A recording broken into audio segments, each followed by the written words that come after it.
You guys are amazing. I'm so lucky to have one of the best communities on YouTube. I've always had a goal hitting 1,000 likes on a vid, but you guys smashed it on one of the vids and got it to 2,000 likes. Thanks so much. Let's try and get a high score on this video. Please smash that like button. I know you guys can. It's free and it means the world to me. Thank you so much.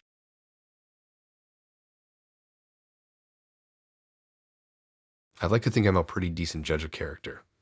I'm not gullible, I keep my guard up. I've been around the block enough to know when something feels off. But man, looking back, this was one of those situations where everything was screaming this is bad, and I completely ignored it. I'll never forget it though, how I almost ended up in a situation I had no business being in. It started out so innocent too. I matched with Olivia on Tinder a few weeks ago. Cute girl, pretty typical profile pic. Nothing weird. She was a few years older than me, but nothing crazy. We hit it off pretty fast, talking about music, movies, all that. We exchanged a couple of messages a day, the casual small talk. Eventually, we decided to meet up. Nothing out of the ordinary. She suggested her place, which I thought was weird, but she said it'd be chill, so I agreed. The thing is, she didn't live in town. She lived out in the country, like way out. I didn't really think much of it at first. I figured maybe she just liked the peace and quiet. I'm not exactly living in the middle of the city, so I didn't see an issue. It wasn't until I started getting closer to her address that things started feeling a little weird. First, there were no streetlights, just endless stretches of road with dark fields on either side. The GPS kept glitching out. I couldn't even get a signal, so I just kept driving, hoping I wasn't about to drive off the edge of the earth or something. I tried texting her to let her know I was almost there, but it took forever for her to respond. By the time she did, I had already passed a couple of old barns and some rundown buildings. I wasn't sure if I was in the right place anymore, but when she finally answered, she gave me the exact address again and told me to keep going. At that point, my stomach was starting to twist. I should have just turned around, but something about her responses kept me going. I was already this far, right? Then I saw it. Her house, or what I thought was her house. It was huge, but in that creepy way. Like, way too big for someone living by themselves. It had this rundown vibe, like it hadn't been touched in years, even though it looked well kept. The porch light flickered every few seconds, and the yard was covered in dry leaves, like it hadn't been raked in months. But there was a car parked out front, so I figured, okay, this is it. Time to meet her. I parked my car in the gravel driveway, trying to shake off the unease that had been building in my chest. I figured I'd take a deep breath, knock on the door, and meet her. Easy, right? But when I walked up to the door, it was cracked open. I thought that was a little odd. Who leaves their door open for a first-time guest? But before I could second-guess myself, I heard a noise from inside, like footsteps on the floor. I took a step back. Was she expecting me to walk in? I texted her. No response. I knocked a few times. Still nothing. After what felt like an eternity, I decided to go for it and just walk in. I figured maybe she was in the back room, or maybe she was waiting for me to make the first move. But when I opened the door, it was just dark. The place was empty, but there was still that weird vibe, like something didn't belong. I called her name a few times, but nothing. Not even an echo. That's when I noticed something strange on the kitchen counter, a stack of paper, a couple of handguns, and a weirdly large amount of cash. I'm not stupid. I've watched enough crime documentaries to know that's not the kind of stuff you leave out in the open. I started backing out of the house, my heart pounding in my chest. I wasn't sure if this was some prank or something worse, but I wasn't about to find out. That's when I heard the door creak behind me. I turned around, expecting to see Olivia standing there with a stupid smile or whatever, but what I saw instead made my blood run cold. Two guys. They were standing in the doorway blocking the exit. One was tall, wearing a dark hoodie, and the other was shorter, with a beanie on. They didn't say a word, just stood there staring at me. I froze. The air felt thicker, like I was trapped in some weird dream I couldn't wake up from. My mind started racing, trying to figure out what was going on. Were they planning to rob me? Was Olivia part of this? I remember the cash and the guns on the counter. This wasn't just some random date gone wrong. This was planned. Before I could make a move, one of them stepped forward. His face was covered by the hoodie, but I could see his eyes. Dead, cold, and calculating. My brain kicked into survival mode, and without thinking, I bolted for the door. I didn't even care that I left my phone behind. or that I might have just ruined any chance of ever seeing Olivia again. I was out. I didn't even stop to look back. I just sprinted to my car, unlocked it, and slammed the door shut. My hands were shaking as I fumbled to start the engine. My heart was hammering in my chest as I slammed the car in reverse. Just as I pulled out of the driveway, I saw them. The two guys were coming out of the house slowly, walking toward my car. I could see them clearly now, their faces set in stone. They weren't in a hurry. They didn't need to be. They knew I was already in their trap. I floored the gas pedal, swerving down the gravel road as fast as I could. My brain was still in panic mode, processing everything at once. What the hell was going on? Why the hell didn't Olivia even exist? Was I supposed to be the next target? Or had she played me for some other reason? I didn't know, and honestly, I didn't care to find out. I drove for what felt like hours, my hands still gripping the wheel so tight I thought I might break it. I finally got back to civilization, or what passed for it, and pulled into the first gas station I saw. I sat there for a while, catching my breath. I'll never know what happened that night, who those guys were, or where Olivia went. But I learned one thing for sure. Some things are better left swiped left.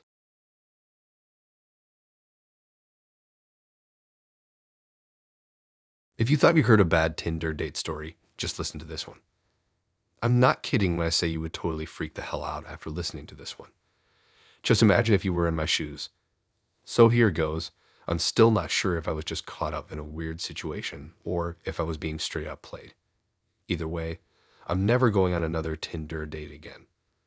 I thought I was going to have a nice, normal night. I've matched with this girl named Jade, and everything about her seemed perfect. Her profile was the usual, fun photos, a thoughtful bio, and she was genuinely easy to talk to. She had this effortless charm, and there was a kind of energy about her that made me feel like we were on the same wavelength. We planned to meet for drinks at this quiet bar downtown. It was the kind of place where you could actually have a conversation without shouting over loud music. We hit it off right away. We talked about everything: movies, music, our favorite foods, random childhood stories. It felt like we had known each other for ages, and I thought, this is going so well. This is what dating is supposed to be like. After a couple of drinks, I suggested I could walk her home. She hesitated for a second, almost like she was debating it, but eventually she agreed. There was this strange tension in the air when she said, "Sure, why not?" But I brushed it off. We stepped outside, and the night felt fresh. It was one of those crisp evenings where the air almost feels alive. As we walked, I noticed her house was a little further than I expected. She lived on a quiet street, kind of tucked away from the main roads. I didn't think much of it. People live all over the place, right? But as we got closer to her house, something started to feel off. I couldn't really put my finger on it, but I got the sense that something wasn't quite right. We reached the front door, and she turned to me with that same soft smile. She said, "You should come inside for a bit." Now, I'll admit I was interested, but something about the invitation just didn't sit well with me. It wasn't that I didn't want to hang out with her. It was just this weird gut feeling telling me to be careful. But I figured, why not? We'd already spent a few hours chatting, and everything seemed fine up until now. Plus, she was cute, and I wanted to get to know her better. So I stepped inside. The moment I crossed the threshold, the atmosphere shifted. I don't know how to explain it, but it was like the warmth of the night outside just disappeared. It wasn't cold, but the house had this eerie, almost suffocating silence to it. No music, no TV on in the background, just dead quiet. The first thing I noticed was that the layout of the house was strange, like it didn't make sense. The walls didn't line up like they should, and the hallway stretched farther than it should have.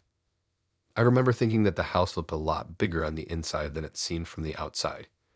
She led me through the hall, and I followed, though I had this strange feeling I couldn't shake. She was acting completely normal. No weird vibes, no red flags, but there was something off. As we passed more rooms, I started noticing things I hadn't before. One door was slightly ajar, and I thought I saw shadows moving in there, but when I looked closer, it was just dark. I tried to shrug it off, but the further we went, the more disoriented I felt. The house had no natural flow. Every room seemed to connect to another hallway or doorway that led deeper into the place. It felt like I was walking in circles. It was so quiet. All I could hear was the soft sound of our footsteps and my own breathing. Eventually, I reached a point where I stopped walking. I had to. Something wasn't right, and I wasn't going any further. I told myself I just made a mistake. I turned to Jade and told her I should probably head out. "I'll see you later," I said, trying to sound calm, but inside, I felt the nerves creeping up. But when I reached for the door to leave, that's when I realized it was locked. Not just shut. Locked. My heart started pounding. I checked the door again, and it was definitely locked from the outside. Panic set in. I tried to remain cool, but I couldn't. I turned back to Jade, ready to ask what was going on, but when I looked at her, I froze. Her smile was still there, but now it looked wrong. It wasn't warm anymore. It was wide and strange, like she was holding back something, like she knew something I didn't. And that's when I saw it. The scratches. That were long, fresh scratches all over her arms. They weren't tiny little things either. They were deep, like she'd been clawing at something, at someone, or maybe even at herself. I felt a sudden cold chill run through me, but I forced myself to look away from her arms. My mind was racing. I had to get out. I looked around for another way out, but no windows, no other doors. Just more hallways that seemed to stretch on forever. I tried the door again, but it wouldn't budge. I could feel her eyes on me, and that smile never left her face. "Why are you doing this?" I asked, but my voice was shaky. I knew something was wrong, but I couldn't figure it out. I wanted to leave, but I didn't know how. Jade just stood there, watching me. I don't think she said anything. She didn't need to. Her smile grew even wider, like she was pleased with how things were going. In that moment, I knew I had to get out of there. I was done. I turned and ran. I don't know how I got out of that house. I didn't stop to look back, but somehow I found my way to the front door. The locks had magically undone themselves, and I pushed through and bolted outside. I didn't stop running until I was down the street. I didn't care if anyone saw me. I just needed to get as far away from that house as I could. When I finally made it back to my car, I sat there for a while, trying to process what had just happened. Was I just in shock, or did I really just get locked in some kind of maze house? I don't know what was going on in that house, but I'll never forget that feeling. The one where everything went from normal to completely twisted in a matter of minutes. I've never talked to Jade again. I still can't shake the image of her smiling at me, those scratches on her arms, and the house with its endless hallways. Whatever that night was, I know I'll never be able to explain it. But I'm never going to forget it, and I'm never going on another Tinder date again.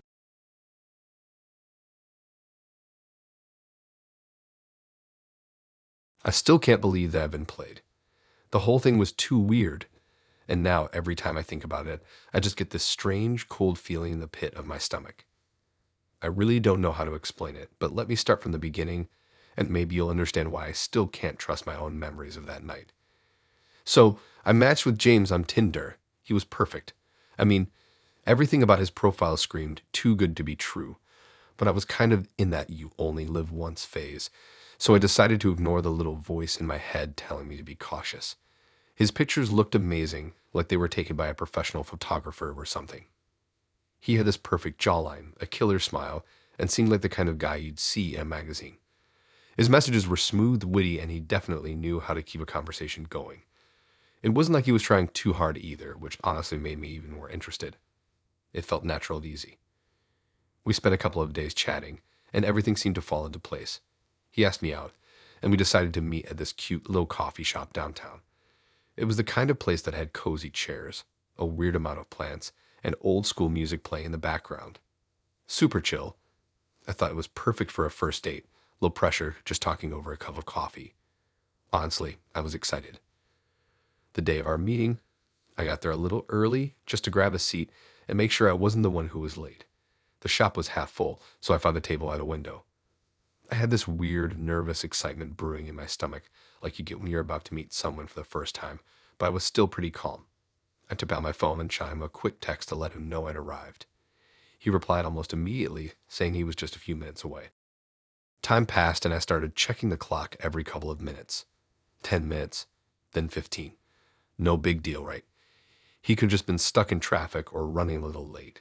I kept myself busy scrolling through Instagram, taking a few sips of my coffee. 30 minutes go by and I'm still sitting there, my eyes occasionally scanning the entrance. Okay, now I'm getting kind of antsy. My phone buzzes again, and I think it's him telling me he's just about to walk in, but no, it was just a message from a friend. At this point, I'm starting to feel the first flicker of doubt. Where was he? I'm not the type to get really anxious or anything, but it had been over an hour now, and I'm starting to feel like a fool. Was I being stood up? It seemed so unlike him. He was so attentive over text. I checked my phone again just to make sure I hadn't missed a message or something, but nothing. I started feeling that creeping sense of weirdness, like maybe something was off. Another 10 minutes go by and I can't sit there anymore. I leave the coffee shop, texting him on my way out that I had waited, but it didn't look like he was showing up. I thought about just going home and shaking it off as a bad experience. Who knows, maybe he had something come up at the last minute. I figured I'd never hear from him again. But then the next day, things got really strange. I wake up to a new message on my phone. It wasn't from James, at least not directly. It was from a completely different account. The profile picture was just a generic image, nothing special. The message was weird. It said something along the lines of, "You don't know me, but I saw your conversation with James. He's been dead for 2 years. I'm sorry." At first, I thought it was some kind of sick joke, like someone trying to mess with me. Maybe it was one of his friends trying to prank me or something. I mean, how else could they know we were talking? The more I thought about it, though, the more it started to feel wrong. How did they even get my number? And why would they say something like that? I shook it off for a while, trying to laugh it off like it was just some kind of messed up prank. I didn't take it seriously at first, but then I went online and I started searching. I did some digging on Facebook, trying to find any trace of this guy, James. The thing is, I couldn't find anything. Not even a single social media profile with his name on it. I tried searching through local obituaries and then I found it. There it was. James had died in a car accident 2 years ago. My heart dropped straight into my stomach and I felt like I might pass out. What the hell? I started scrolling through the article, my hands shaking. The more I read, the more surreal it all became. He had died in the exact same city he'd said he lived in. His age, his name, everything matched up. I couldn't even process it. I felt like I was losing my mind. Was I just talking to some ghost? Was this some kind of sick joke? But who would go that far? Who would go through the trouble of pretending to be a dead guy on Tinder?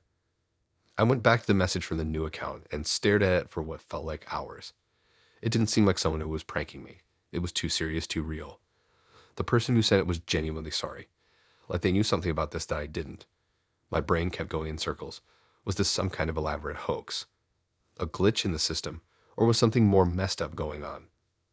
After a while, I just stopped looking for answers. I couldn't even bring myself to block the account because it felt like I'd be blocking reality itself. I kept thinking back to that moment in the coffee shop, waiting for someone who wasn't even alive anymore. To this day, I don't know what to make of it. Was I talking to James' ghost? Was it someone else using his identity for some reason? Maybe it was all a sick prank, but something about it doesn't sit right with me. I don't know if I'll ever get answers. But I learned one thing for sure. There's no way I'll ever trust anyone on Tinder again.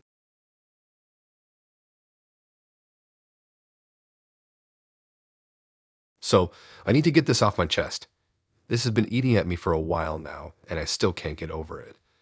It's one of those things where you think, no way, this has to be a bad dream. But it wasn't. It really happened. I met Ben on Tinder. Yeah, I know, right? Classic story. At first, it was great.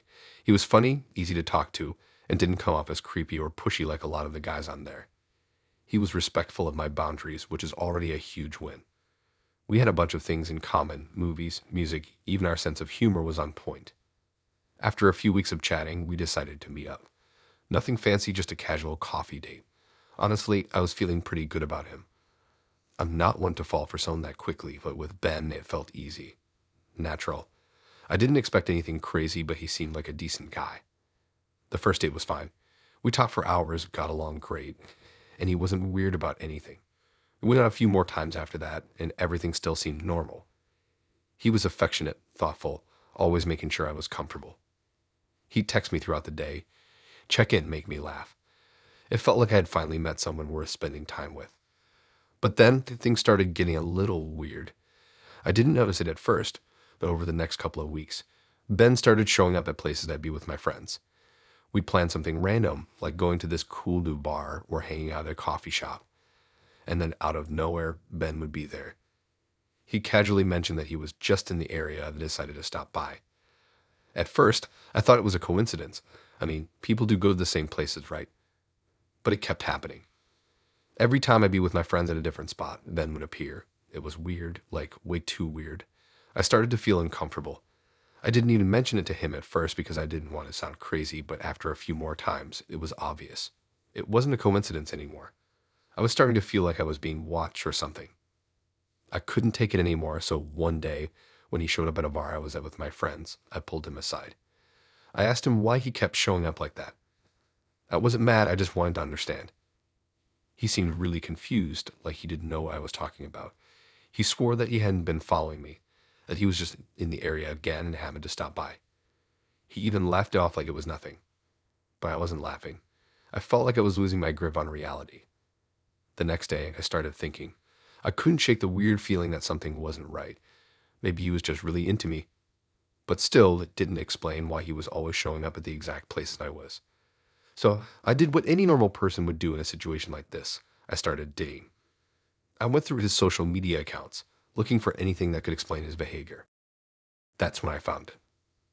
I'd been going through his Facebook, which seemed totally normal at first, just pictures of him and his friends, family stuff, the usual. But then I scrolled down and found an old account. It wasn't one he had mentioned or linked to, so I thought it was strange that it was there. The posts were from years ago, and they were all about someone named Janet. The tone of them was, well, it was obsessive. There were constant updates, like a weird journal of his thoughts on her, how much he missed her, how perfect she was, how everything reminded him of her. It wasn't healthy. It wasn't just liking someone or being into them. It was this deep, twisted obsession. I went further back and I saw the pictures. Janet, there were photos of her at different times, different places. She looked like she had no idea this guy was watching her every move. I felt a pit in my stomach. The posts weren't normal either. They were like these cryptic, weird messages, and some of them felt like he was talking directly to her, even though she probably wasn't even on Facebook anymore. It hit me like a ton of bricks. Ben wasn't his real name. That name was fake. The whole thing, and showing up everywhere I was, acting like he was just in the area, was part of something way darker than I had ever imagined. I don't know how long I sat there staring at the screen, reading through all of his old posts about Janet. Everything started to piece together in a way that made my head spin. He wasn't just some charming guy on Tinder. He was a guy with a history, someone who had been obsessed with someone before me, and now he was moving on to me. I couldn't shake the feeling that I was just another part of his sick game. I wanted to confront him, to ask him directly about what I'd found, but I was terrified. What if he got violent? What if he denied everything, tried to make me look crazy? But the worst part, I didn't even know if I was safe anymore. I didn't go to our next date. I didn't respond to his messages. I didn't want to get tangled up in whatever mess this was. And that was the last time I heard from him, at least directly. A couple of weeks later, I heard rumors through mutual friends that Ben, who wasn't actually Ben, had been harassing other women. Apparently, he'd done the same thing to a few other girls in the past, showing up at random places, pretending to be someone else, trying to win them over. One girl even mentioned that he had a habit of stalking her social media for months before making a move. I guess I was just lucky that I figured it out before it went too far. I don't know what happened to the real Janet, or if Ben ever found her again. But I do know that sometimes you can't always trust the face people put on. Tinder is great for meeting people, but it's also a place where a lot of lies are hidden behind perfect pictures and smooth lines. And now I can't look at my phone without wondering who might be hiding behind the screen, pretending to be someone they're not.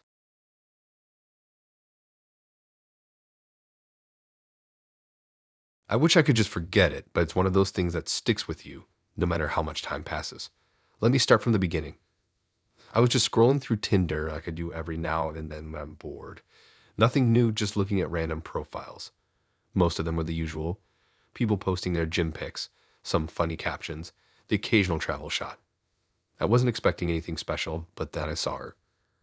Her profile stood out because, well, it had absolutely nothing on it. No description, no job, no hobbies. Just a blank space. The only thing there were a few blurry photos, and even those looked weird. That weren't poorly taken. They were just off. Like they were taken with a really old phone or something. And the lighting was all wrong. In some of the pictures, her face wasn't even clear. It was like a weird blur around her features. At first, I thought it was a glitch or maybe some kind of fake profile, but something about it piqued my curiosity. I'm not normally into profiles like that, but I thought, why not? And swiped right. I wasn't expecting a match, but it happened. Her name was Emily, and I was honestly kind of shocked when she responded. The conversation started out fine at first, basic small talk, you know. We talked about the usual stuff, favorite shows, random things going on in life. But after a while, it started feeling weird. Her responses were off. I'm not talking about the kind of weird where someone's bad at texting. No, this felt more like I was talking to a robot. She'd reply way too quickly, and it felt like she was just repeating things she thought I wanted to hear. It wasn't natural. She didn't ask me anything personal, even when I tried to bring up stuff about myself. Every time I would try to make the conversation more real, more human, she'd either change the subject or give a super vague answer. The whole thing felt like I was talking to a bot, but I kept chatting with her mostly because I wanted to see how far I could push it. I asked her about the photos, how blurry they were, and she just said, I like my privacy. I thought that was weird, but whatever, it didn't seem like anything major. At that point, I was kind of getting bored with the whole thing. But then one night, things took a strange turn. She sent me a message telling me to meet her at a local park. Not a lot of people go to this park at night, so I was a little hesitant, but something made me want to go. Maybe it was the curiosity, or maybe it was a weird feeling that had started to build up over our conversations. Either way, I said I'd meet her. I showed up at the park around 10 p.m., and it was quiet, too quiet. It's a pretty big park, and there were only a few scattered lights along the walking paths. I didn't see anyone at first, so I stood there for a bit looking around. I thought about leaving, but something in me told me to stay. After a few minutes of just standing there, I saw her. She was standing by a tree on the edge of the park. I couldn't make out her features clearly at first, but I could tell it was her because she was the only person there. Her posture was weird, almost like she was waiting for something. I felt a weird sense of dread, but I pushed it aside. I figured it was just nerves or something. I took a few steps closer, still trying to make out her face, but as soon as I got close enough to actually see her, she just ran. Not like a normal jog, but a full-on sprint. She bolted away from me screaming. It wasn't a scream for help, though. It sounded maniacal, like she was terrified, but not of me. More like she was terrified of something else. Something that I couldn't see. I froze for a second, trying to process what the hell was going on. She just ran into the darkness, disappearing into the trees. I stood there for a moment, my heart pounding in my chest, trying to figure out if I should follow her or just leave. But before I could make a decision, something caught my eye. There was someone standing on the opposite side of the park, just standing there, watching me. I couldn't see their face, it was too dark, but I could make out the silhouette of a person just waiting. My body went cold. Whoever they weren't moving. They were just standing there, staring. I couldn't tell if they were connected to Emily or if it was some random person. But at that moment, I didn't care. I turned around and ran. I didn't look back until I reached my car. I jumped in, locked the doors, and started the engine. My hands were shaking so much I could barely grip the wheel. I don't know how I managed to drive, but I made it home without looking over my shoulder. The whole time, my brain was trying to make sense of what happened, but nothing made sense. I went back to Tinder the next day to check her profile again, but it was gone, completely gone, no trace of her. The account didn't even exist anymore. I tried searching for her on Facebook, Instagram, any other social media platform, but nothing came up. It was like she had never existed at all. I don't know what happened that night. Was it all some kind of prank? A weird joke? Or was I just in the wrong place at the wrong time? I don't know, I never found out. But every time I walk past that park now, I can't help but think about Emily and the way she ran away from me. The scream still echoes in my head sometimes, and the image of that figure standing across the park, it haunts me. I don't know if I'll ever truly understand what happened, but I know one thing for sure. I'm never meeting someone off Tinder again, especially not in the middle of the night.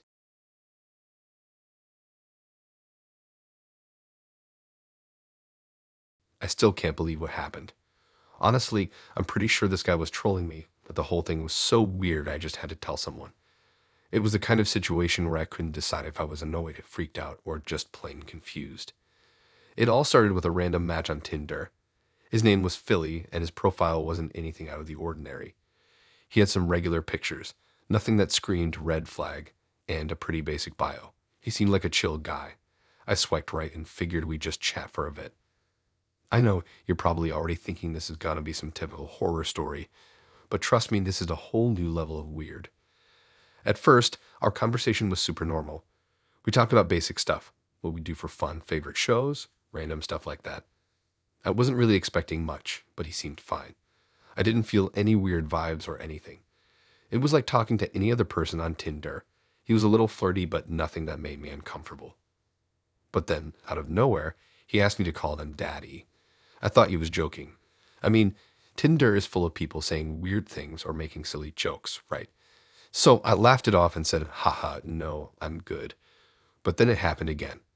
I'd mentioned something completely unrelated, and he'd reply with, call me daddy. I figured maybe he was testing me or being playful, so I just kind of ignored it at first. I kept talking like I usually do, just normal conversation. But the more I responded, the more insistent he got. It wasn't like a playful thing anymore. It started to feel more like an order. Call me daddy, he'd type with no context, no follow-up, just that. I tried to steer the conversation back to something normal, but every time I said something, the reply was the same. Call me daddy. It started to get annoying. At first, I thought it was some kind of weird kink or something, but this wasn't about the conversation anymore. It was like he didn't care about anything I said. He just wanted to be addressed a certain way. Now, I'm no expert on what people are into, but this was just way too much for me.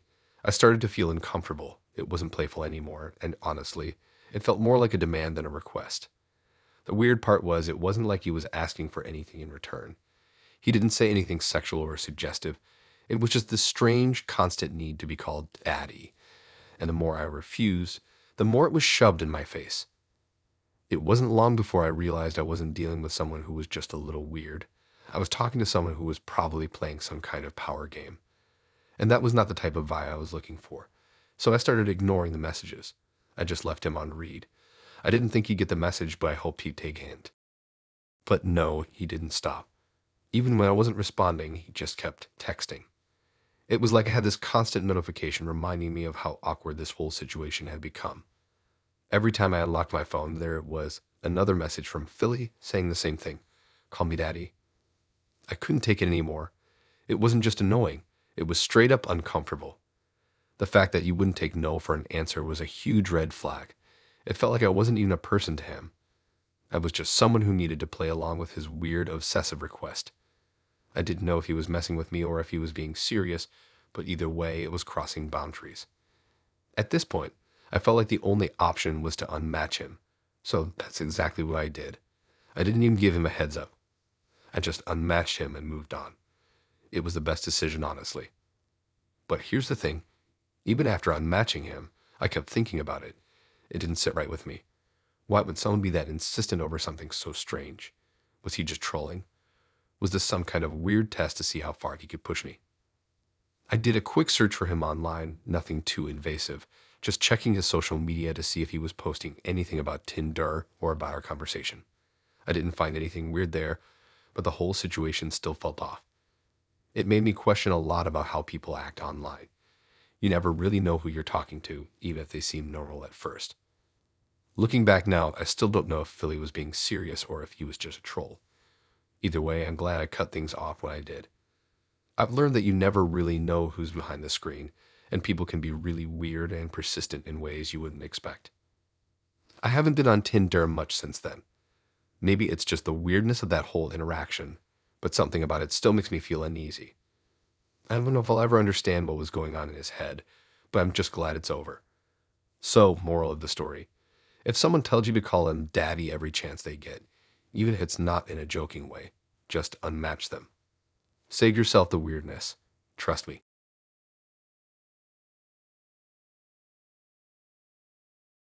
I thought it was going to be a normal date.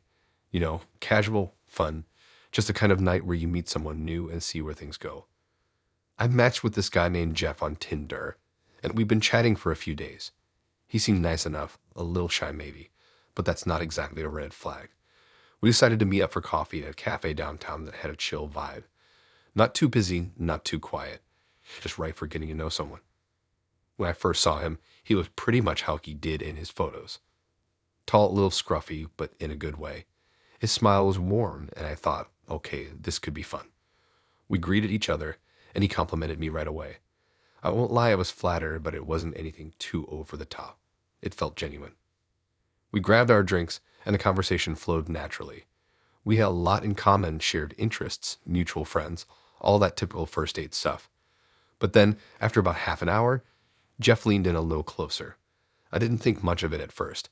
It was just a cozy cafe, and people tend to lean in to hear each other better when the space is full of noise. But then he did something I wasn't expecting. He got really close to my hair. I mean, like, right up to it.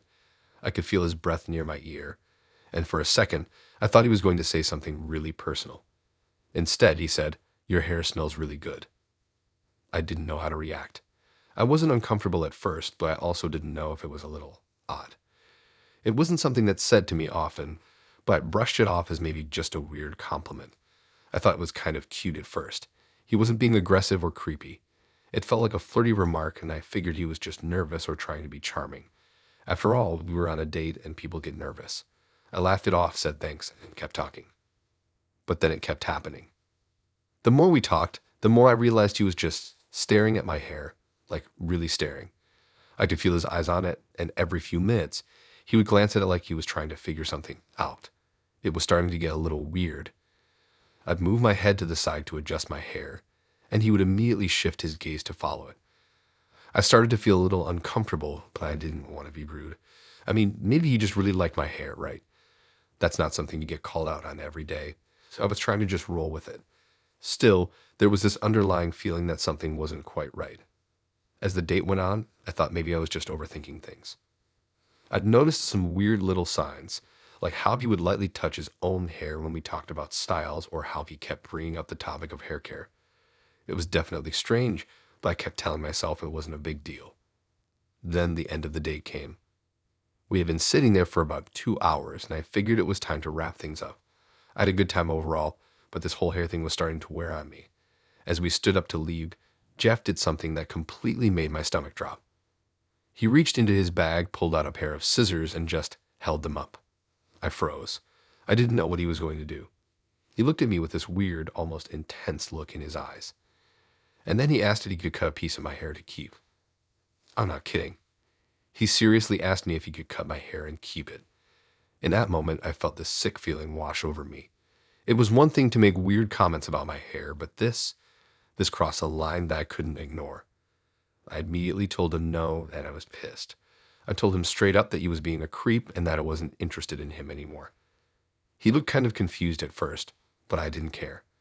I grabbed my coat and my purse, said goodbye as politely as I could, and called a cab to go home. I didn't want to give him the chance to make it any weirder, so I didn't even wait around for him to respond. I just walked out. As soon as I got into the cab, I felt this huge sense of relief. I couldn't stop thinking about how I should have left sooner, how I should have caught on to the red flags earlier. I had this strange feeling like he was obsessed with my hair, and that's just not normal. After I got home, I blocked him on everything. No texts, no calls, no more messages. I didn't want to hear from him again. It took me a couple of days to really process what had happened. I kept thinking about how I let him get that far. At the end of the day, I was just glad I had enough sense to get out of there when I did. I don't know if he was harmless or just really messed up, but I wasn't sticking around to find out. And now, every time I meet someone new, I'm always a little more cautious. It's crazy how fast things can go from normal to totally messed up. I'm just glad I trusted my gut and got out of there. So, I matched with this girl named Ying on Tinder. Her profile wasn't super detailed, but her pictures were all about her out in the wilderness. Lots of forest pics, mountains, and her posing next to wild animals. I figured she was outdoorsy, into hiking, and all that kind of stuff. Honestly, it seemed pretty cool to me. We started talking, and she was super friendly at first. We joked around, swapped some random facts, and even had a few similar interests, like how we both liked going on random road trips and trying weird food. Nothing seemed off. She was actually really easy to talk to, and after a few days of chatting, we decided to meet in person. We agreed on a small cafe downtown, kind of quiet, not too crowded. I showed up a little early to grab a table, and when she walked in, I almost didn't recognize her at first. In her profile, she had this outdoorsy chick vibe, like always wearing hiking boots or a beanie. But in person, she was dressed pretty normal, maybe even a little more on the goth side with dark lipstick and a hoodie. Still, nothing weird yet. We said hi, exchanged some awkward small talk, and ordered drinks. Everything was fine for a while. She was normal, maybe a little intense, but I didn't think much of it. She talked a lot about her love for the outdoors, how she went on solo hikes, and how she preferred being out in nature rather than hanging out with people. All that was cool. I mean, a lot of people like that, right? But then, out of nowhere, she dropped this bombshell. It was the kind of thing that completely threw me off and made my stomach do a little flip. She told me about this wolf skeleton she had at home. At first, I thought it was some weird joke, like maybe she meant a stuffed animal or something. But no, she went on about how she had hunted the wolf herself on one of her solo trips in the mountains, and she was really proud of it. She said she had the whole thing cleaned and put together, every bone in place, like some kind of creepy trophy. I just stared at her, trying to process what she was saying. And then she said, in the most casual tone, that she drank the blood of the wolves she hunted because it made her stronger. I remember blinking like I was trying to clear my head. I could feel my face going pale, and I could hear my heartbeat in my ears. I didn't know if she was messing with me or if she was serious, but it was making me feel like I was about to lose it, like she was telling me this with such ease, like it was no big deal. She said the blood gave her some sort of energy and made her feel connected to the animal she killed. At this point, I started feeling my stomach turn. I don't know why, but I didn't leave immediately. I guess it was because I didn't know what to do. I couldn't wrap my head around it. Maybe I thought it was a weird metaphor or something. But then she pulled out her phone and showed me pictures of the wolf skeleton. It wasn't just a few bones or something small.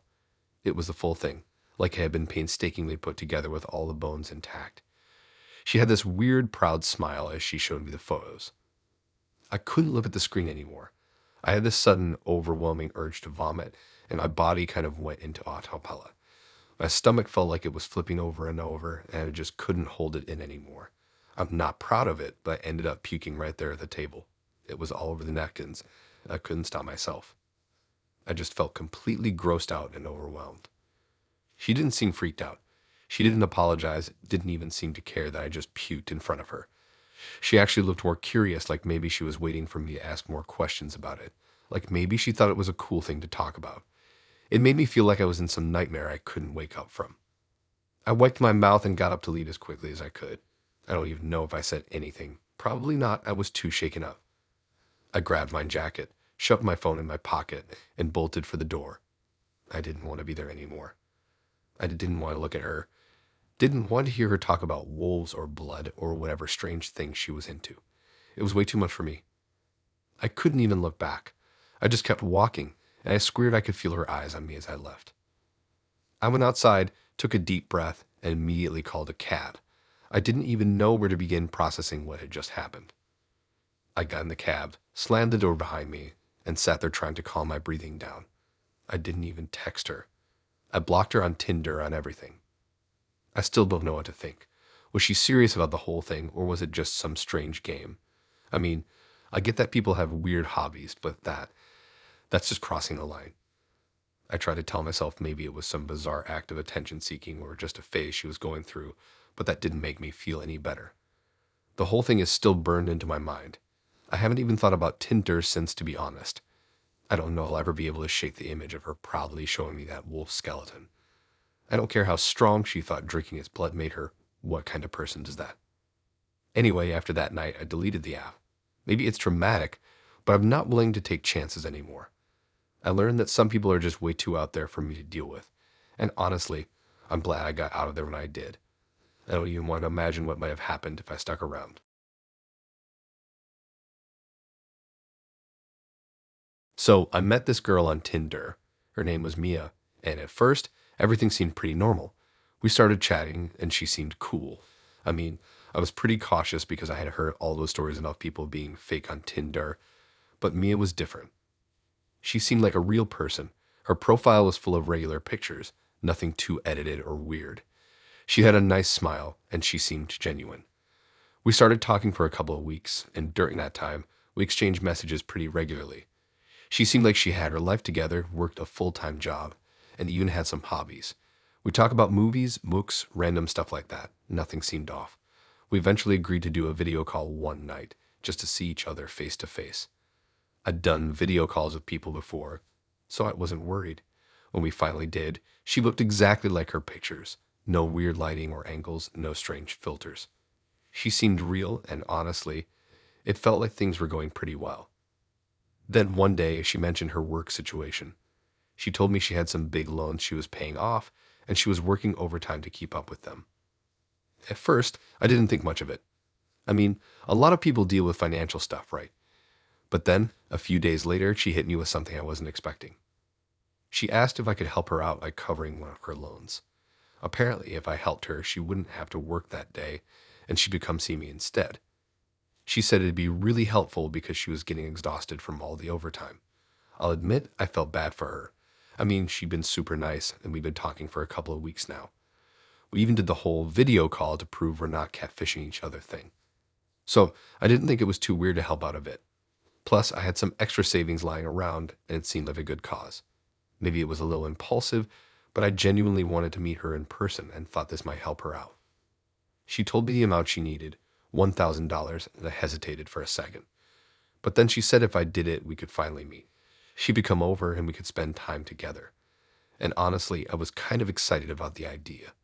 So I did it. I sent her the money, thinking I was helping her get closer to solving her financial issue. She was super thankful and said she would cancel her shift and come see me soon. I felt good about it. I thought I was doing a nice thing for someone I connected with. But after I sent the money, things started to feel a little off. The next day, she didn't text me as much as she usually did. I thought maybe she was just busy or maybe a little tired from everything she was going through. But as the hours went on, I started getting more anxious. We'd been talking every day before this, and now it was like I barely heard from her. I kept texting her, but she wasn't really responding. She would send a short message here and there, but it wasn't the usual back and forth we've been having. Eventually, I checked my Tinder app to see if she had left me on read or something. When I opened the app, my heart dropped. Her profile was gone. She hadn't matched me. I stared at my phone, feeling like I had just been punched in the gut. I went back to the messages, trying to figure out what had happened. Maybe she had just been busy. Maybe something came up. But I couldn't shake the feeling that something wasn't right. It wasn't like her to just ghost me out of nowhere after all we talked about. I thought about reaching out to her through other means, but then it hit me, what if I'd been scammed?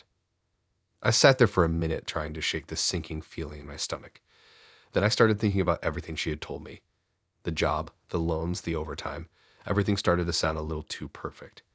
Maybe I hadn't been paying enough attention. Maybe I had been too eager to help out and wasn't asking the right questions. I Googled her name just out of curiosity. Nothing came up.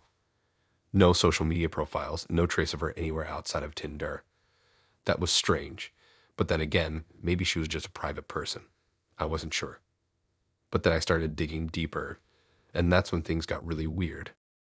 I used the profile pictures from her Tinder to do a reversed image search, and that's when I found something that made my stomach drop. A bunch of those same pictures had shown up on other websites. Some were even on stock photo sites, which made me realize that they probably weren't even her photos to begin with. Everything started feeling like a setup. I felt so stupid. I had been too trusting, too quick to believe everything she said without looking closer at the details. After some more searching, I found multiple people who had similar stories, guys she'd matched with, asked for money, and then disappeared. Same routine, same sob story about needing money for a loan. That's when I realized Mia wasn't real. She was a scammer, and I had fallen right into it. The whole thing left me feeling disgusted with myself. I couldn't believe I'd been so gullible. I wasn't even sure how many other people she had done this to. It wasn't just the money. It was the fact that she'd made me feel like we were building something, when in reality, it was all just an act. To make matters worse, the money I sent her, I'd never get it back. There was no way to track her down or find out who she really was. It was gone, and I was left feeling like an idiot, regretting every second of trusting her. So yeah, that was the end of my experience with Tinder. I don't think I'll ever be able to trust someone on there again, not without digging a whole lot deeper. It's messed up that people like her out there preying on others' kindness, and I'll never forget how it felt to realize I had been duped.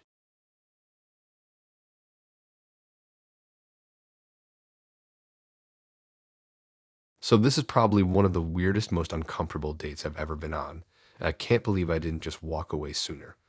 Honestly, if I had known what I was getting into, I would have deleted my Tinder account right then and there. It all started with Farhan's profile. He seemed pretty decent at first. He was a little older than me, but not by much.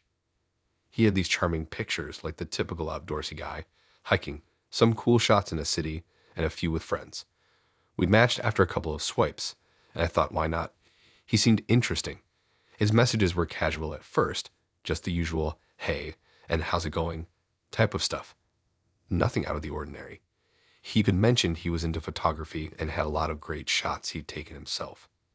I thought that was cool. I like people who are into creative stuff. We talked for a week before making plans to meet up. He suggested a trendy cafe downtown. I was looking forward to it. I had a good feeling like he was someone who would be fun to hang out with. But when I showed up at the cafe, I had an uneasy feeling.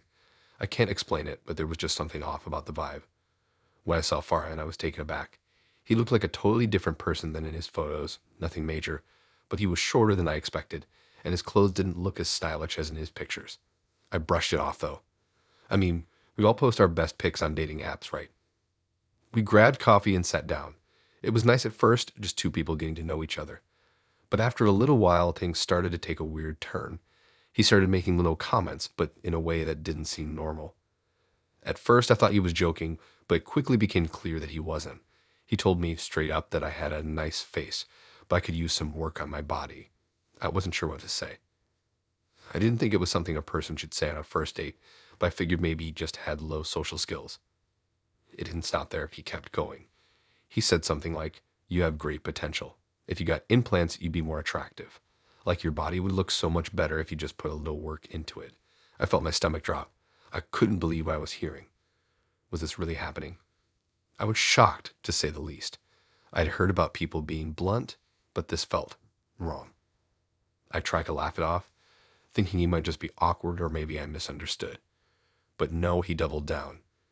He said something about how women like me just needed to embrace the things that make them more attractive to guys like me. I couldn't even wrap my head around it. Who was this guy? Why was he being so blunt, so rude? I tried to change the topic, but he wasn't having it. The more we talked, the worse it got. He made me feel like I wasn't good enough the way I was. It was like he was obsessed with the idea that I needed to change. "You have a pretty face," he said, "but if you had some work done, you could really turn heads." I felt like I was being judged and not in a fun, playful way. This was straight up criticism. He kept talking about different things I could do to improve my looks. Breast implants, lip fillers, the way I dressed. Nothing was off the table. It was like he had this checklist of things I needed to fix to be his type. I tried to make a joke about how I wasn't into altering my body just for someone else's approval, but he didn't get it. He just looked at me like I was some project. At this point, I wanted to get out of there. I wasn't even sure why I hadn't already left. I told him I had some errands to run, hoping that'd be an easy way to escape. But then he asked me if I would consider getting the implants. I couldn't believe what I was hearing. I said no, of course, and I could tell he wasn't happy with my answer. The whole vibe turned cold, and it felt like I was talking to someone completely different than the person I thought I'd matched with. The guy I thought was creative and fun now seemed like a complete jerk with a huge ego and a weird obsession with physical appearances. I paid for my coffee, and that was the last straw for me. I knew I had to get out of there. I stood up, thanked him for the interesting conversation, and said I had to go. As I walked away, I couldn't believe what had just happened. My mind was racing with a mix of confusion, anger, and disgust. How could someone think it was okay to talk to a person like that? To make them feel like they weren't good enough the way they were? On the way home, I kept replaying the whole conversation in my head, but it just didn't make sense. I couldn't believe I had been on a date with someone who acted like that. I had been so excited at first, but he completely ruined the experience with his weird, insulting comments. I don't even think he realized how bad it was. And it wasn't like I was some insecure person who had low self-esteem. I was confident, happy with who I was, and felt good in my own skin. But that night, I felt humiliated in a way I can't even explain. When I got home, I immediately unmatched him on Tinder and blocked him on everything. I just couldn't deal with someone who had that kind of attitude.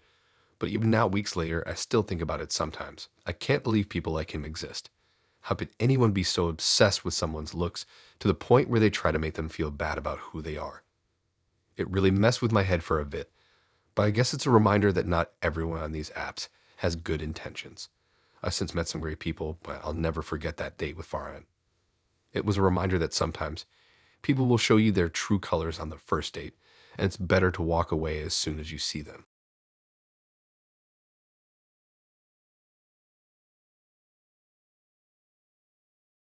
Oh, Russia. I can't read that word without thinking of this. Okay, so this is one of those stories where you look back and wonder how you got yourself into such a stupid situation. It all started when I matched with Rita on Tinder. She was one of those girls who looked way too good to be true, like an Instagram model with perfect lighting and that whole just woke up like this vibe. She had the usual just here for fun thing on her profile, But there was something different about her. She messaged me first, which was already a red flag, but at the time, I was just stoked that a girl that hot actually seemed interested in me. We started chatting, and yeah, the conversation was pretty normal at first. You know, the usual stuff: compliments, memes, small talk. But then she dropped the bomb. She said she was a model and had some kind of project coming up in Russia and was looking for someone to collaborate with. I didn't know much about the modeling world, but I thought, hey, I'm no photographer, but I could use a good excuse to go to Moscow and see what this thing was all about. At first, I was skeptical. I mean, it just seemed too easy, too quick. She was saying things like how much she liked me, how we'd make a great team, and that I should come to Moscow to shoot. I thought it was just talk, you know. Girls like that don't usually fall for guys like me. But then she threw in the kicker. She said she'd cover half the cost of my plane ticket if I paid for the other half. I don't know why I did it. Maybe I was just desperate for an adventure, or maybe I thought this could actually be my big break in some weird modeling world. I've done a lot of dumb things in my life, but I've never spent money faster than when I booked that flight. I remember the flight was something like $400, which isn't a small amount, but I felt a weird excitement about the whole thing. She sent me pictures of her modeling portfolio and told me how cool it would be to get a professional shoot together. I guess I was just too caught up in the idea of it all to notice that something felt off. So I landed in Moscow. Everything seems fine, right? I'm feeling pretty cool with myself, thinking I'm about to meet this gorgeous model and maybe even make a little name for myself. I take a cab from the airport to the address she gave me. The whole thing felt like a scene from a movie, I swear. It was winter, so it was dark and cold, and Moscow was just lit up in that eerie, glowing way. I could see the neon lights through the taxi window, and the whole city seemed alive. But when I get to the address, I freeze. It's an abandoned warehouse, like not even close to what she described. There were no tall buildings, no studios, nothing. Just this rundown, grimy place in the middle of nowhere. I thought maybe I had the wrong location, or maybe I was being pranked, but the driver seemed really chill about it, like he'd seen this kind of thing 100 times. He just dropped me off and left. I'm standing there in the cold, looking at this huge, rusty building. No lights, no people, nothing. At this point, I'm starting to get a little nervous. My phone buzzes, and it's a message from Rita. She says, "Hey, I'm running a bit late, but I'll meet you inside." She even sent me a little selfie with a cute wink. And I don't know why, but I felt this weird relief like, okay, it's just a misunderstanding. She's gonna show up. I call her right after that message. No answer. Weird, but I didn't think too much of it. So I start walking toward the building, thinking maybe she's just stuck in traffic or something. I can't help but feel like I'm being set up for some joke or prank, but it didn't stop me. It was cold, I was already there, and I told myself I had nothing to lose. The door to the warehouse creaks open, and it's even darker inside. I can barely make out anything. I hear the echo of my footsteps as I walk in. My phone buzzes again. It's a text from Rita. "Come in, I'm in the back, just wait for me." So I go deeper inside, trying not to think about how sketchy this is. There's nothing here. No furniture, no lights. Just a dark, empty space filled with old junk. I call her again. No answer. I start to feel a little panicked, but I don't want to look stupid, so I keep walking. I get this weird feeling like something's off, you know, like the air just feels too still. That's when I hear it. A voice. It's not Rita's. It's a guy's voice. I freeze in place, my heart skips a beat. The voice is low, almost too calm, and it's saying something in Russian. I can't understand it, but it sounds kind of sinister. My phone rings in my hand, and I look at the screen. It's Rita's number, but when I answer, the same guy's voice picks up. He laughs, a sharp, almost mocking laugh. "Enjoy your stay in Mother Russia, you idiot," he says. That's all he says before hanging up. I stand there for what feels like hours, trying to process what just happened. My mind is racing. I don't know what's going on, but I can't stay here. I turn around and start running back to the door. It's like the whole place is closing in on me. The echo of my footsteps is all I can hear. I get to the door and yank it open, only to find it locked from the outside. I start pounding on the door, yelling, hoping someone hears me. But no one does. I hear that same guy's voice again, echoing through the dark space, laughing. That's when it hit me. I was never going to meet Rita. I was never going to do some modeling shoot I had been played, and now I was stuck in some messed up prank gone wrong. Darn my life, man. I don't know how long I was there, but eventually the door opened. A man in a dark jacket was standing outside, holding the handle. I didn't ask questions. I just bolted. As I left, I could still hear the faint sound of his laughter in the distance, but at that point, I was just done. I never heard from Rita again, and I'll never understand what happened that night, but one thing's for sure, I'll never trust anyone on Tinder again.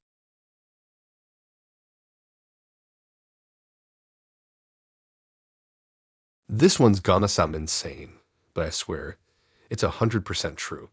If I hadn't been there, I wouldn't even believe it myself. It all started on Tinder, like most modern day horror stories, right? I matched with this guy named Hasning. He was attractive, charming, everything seemed fine at first.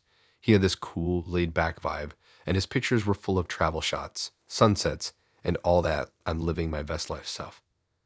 I'd just gotten out of a pretty bad breakup and wasn't looking for anything serious, but he seemed chill. We talked for a few days, and he suggested we meet up for dinner at this cozy little restaurant downtown. Everything was going pretty smoothly. The place wasn't too fancy, just a low-key spot with warm lighting and decent food. We sat at a small table by the window, and Hasnain was acting all smooth and confident. He asked me what I wanted to drink, and I ordered a simple soda. No big deal. As we chatted about random things, nothing deep or meaningful, he was cracking jokes, making me laugh. It was a little refreshing, actually. I hadn't laughed like that in a while. But then things started to get weird. We were waiting for our drinks when the waiter came over and apologized, saying he'd forgotten to put in my drink order. He didn't seem to care that much, just gave a half-hearted sorry and promised to fix it. Now, normally, I'd just brush something like that off. It's not the end of the world. But Hasnain, oh boy, he didn't take it that way. The second the waiter walked off, Hasnain's mood shifted. It was subtle at first, but you could tell something wasn't right. He got really quiet, staring at the waiter with this intense look on his face. I just thought he was annoyed about the mistake, but then, out of nowhere, Hasnain stood up and punched the waiter in the stomach. Full on, like a punch you'd see in a bar fight. The waiter didn't even see it coming. He stumbled back, looking stunned, and before anyone could react, Hasnain sat back down like nothing happened. I froze. I had no idea what to do or say. I was in complete shock. I had seen anger before, but not like this. He was calm, almost too calm, and it made me feel uneasy. The waiter stood there, obviously shaken, trying to regain his composure. You'd hear a pin drop in the restaurant. People were staring. One woman near the door even whispered something to her friend, but no one seemed brave enough to step in. Then Hasnain just leans back in his chair, still grinning, and casually says, "You need to make sure you don't forget my drink when we're married." I swear, I felt my stomach drop. My mind was racing. I didn't even know how to respond to that. Was he serious? Was this a joke? His eyes were still locked on mine, but this time, I wasn't looking at the confident, charming guy I had matched with on Tinder. This was someone else. Someone scary. The waiter, still looking like he had no idea what to do, quickly rushed off to the back. The tension in the air was thick, and I could barely breathe. My hands were shaking. I wanted to leave so badly, but I didn't want to make a scene. Part of me was still hoping this was just some weird misunderstanding, like he was playing some kind of sick joke. But deep down, I knew I was wrong. Seconds later, the cops showed up. I honestly don't know how they got there so fast, but maybe someone called. I guess people must have noticed what happened and thought it was bad enough to get the police involved.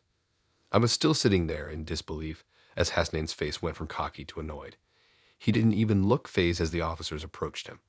One of them asked if I was okay, and I just nodded, not sure how to explain what had just happened. Hasnain wasn't even trying to talk his way out of it. He barely said anything. They cuffed him and started to take him outside. I watched the whole thing happen, still in shock. I was too stunned to move. Honestly, I wasn't even sure if I should leave, but what else could I do? I was about to go down with him. It all happened so fast. Like 1 minute we were laughing and having a normal dinner, and the next thing I know, the guy I thought was cool and charming is getting arrested for assaulting the waiter over a forgotten drink. I didn't even know how to process it. As they escorted him out, I could hear him saying something about how I'd never forget his drink again, and how we'd laugh about this once we were married. It was so creepy, I couldn't help but feel like I had just narrowly escaped something worse. I stayed at the restaurant for a while after that, just trying to collect my thoughts. I didn't even want to eat anymore. I just wanted to get out of there. The whole situation felt like a nightmare.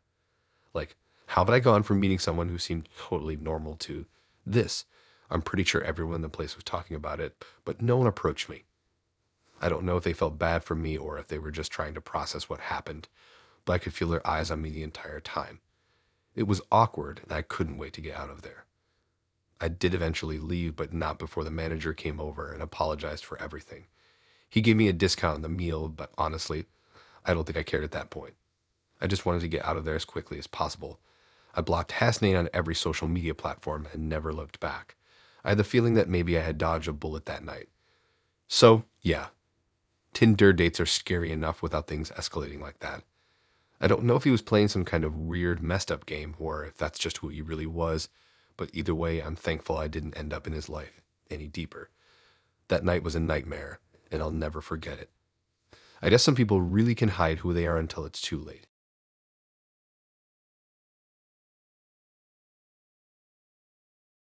So basically, Tinder made me $30,000 richer.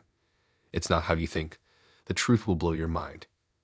Trust me, you would think I'm lying. Okay, so I swear this sounds insane, but this actually happened to me, and I still don't know what to do with myself after it. Like, every time I think back to it, I'm still in disbelief. It all started with a Tinder match, which, yeah, I know, mistake number one, but bear with me. So I matched with this guy named Eric. He looked decent enough in his photos, kinda had that clean-cut guy next door vibe. I didn't expect much, honestly. I was just bored and on the app for something to do. We started chatting, and at first it was pretty normal stuff. Small talk, asking what we did for a living, random things like that. He seemed chill, at least at first. But then, about a week into talking, things took a weird turn. He started talking about how he was really into me and how he was thinking about a future together. I thought, okay, this is probably just one of those people who move fast on dating apps. But then he said something that totally caught me off guard. He was like, I want to marry you. I thought he was joking. I mean, we hadn't even met in person yet. So I just laughed it off. I was like, okay, cool. Sure, why not? Just playing along, not taking him seriously at all. But then he went further, saying, I'll pay you to marry me. Now, this was where I started thinking something was off. I figured he was either trolling or just completely out of his mind. I've heard of weird proposals before, but this was next level. I didn't think much of it, but then he said, give me your account details and I'll transfer the money. It was weird, but I thought, okay, he's probably just playing some kind of strange game, maybe a prank or something. I didn't take it seriously, so I gave him my account details, thinking it'd be hilarious to mess with him. Also, I can prove him wrong and call him a liar. I thought we were just playing a game. But then the strangest thing happened. A notification popped up on my phone. I was expecting a small amount of money, maybe like $100 or something. But when I opened it, I couldn't believe my eyes. Derek had transferred $30,000 into my account. I literally froze. My heart was pounding in my chest, and I had to check the number again because I thought I was seeing things. But no, it was really there, $30,000, just like that. For a second, I felt this rush of panic. I immediately messaged him like, dude, what is this? This is insane. I don't want this money. But then I started thinking, maybe he just made a mistake. Maybe he didn't mean to transfer that much. I texted him again saying it was just a joke and I wanted to return the money. His response, it was like something out of a horror movie. He told me I now had to marry him or else he'd make things difficult. At that point, I was like, wait, this guy is serious. I couldn't believe it. I was sitting there staring at my phone, trying to figure out if I was dreaming. How did I get myself into this? Why would someone do something like that? But it didn't stop there. I told him again that I didn't want to marry him, that I was just joking around. I even said, I'll send the money back, thinking that would get him to back off. But he wasn't having it. He sent me another message that said, you're going to marry me or I'll call the police. They'll say you stole the money and you'll have to deal with that. My heart sank. The guy was threatening me now. He was blackmailing me over this money that I never asked for. I didn't know what to do. I was panicking, my hands were shaking, and I just felt trapped. I told him to go ahead and call the police. I said I didn't want anything to do with him or his money, and that I'd return it. But no, he didn't care. He said it was too late. He had already transferred it, and I had to marry him now. I felt this knot in my stomach. This wasn't just some weird prank anymore. This guy was serious, and I was stuck in this messed up situation where I had no idea how to get out of it. Then, as quickly as the messages started, they stopped. Derek blocked me. I sat there in disbelief, staring at my phone, trying to process what had just happened. He blocked me on everything. I couldn't contact him. I couldn't get the money back. I was just left there with $30,000 sitting in my account and no way to do anything about it. I didn't know what to do. I felt like I had to return the money, but how could I? And if I tried to send it back, would he still come after me? I couldn't even explain the situation to anyone because it sounded completely insane. Who would believe me? The next day, I did what I thought was the responsible thing and went to the police. I explained everything that happened, and they just stared at me like I was crazy. The officer I talked to was super chill about it, but in a way that made me feel even more uneasy. He said, "Unless he comes after the money, it's yours." I didn't know how to feel about that. It was like, on one hand, I was free of him, but on the other, I now had this insane amount of money just sitting there in my account, and I didn't know what to do with it. I didn't want it, but I didn't know how to get rid of it either. Part of me wanted to just return it and put this whole nightmare behind me. But part of me couldn't stop thinking about the fact that I had $30,000 now. It felt wrong to keep it, but it also felt like a strange kind of relief that I wasn't being forced to marry a complete stranger anymore. I still don't know what to do with it. Every day I wonder if Derek's going to come after me.